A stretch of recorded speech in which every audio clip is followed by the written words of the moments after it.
Wait ka Brightside, ganito ba ang problema mo? Ang totoong year na pinanganak ka ay 1970 at yan ang gamit mo sa lahat ng ID.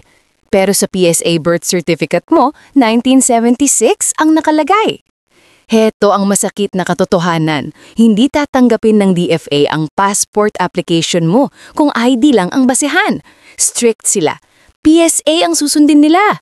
Kapag pumayag ka sa 1976, mawawalan ka ng 6 na taon sa edad mo. Delay ang pension at senior citizen benefits. Dahil year of birth ang mali, kailangan mo ng court orders ilalim ng Rule 108. Hindi ito clerical error lang. Kaya ang steps mo, una, kumuha ng Form 1A sa munisipyo. Pangalawa, ipunin ang school records at baptismal certificate na may 1970. Pangatlo, lumapit sa abogado o PAO para i-file ito sa korte.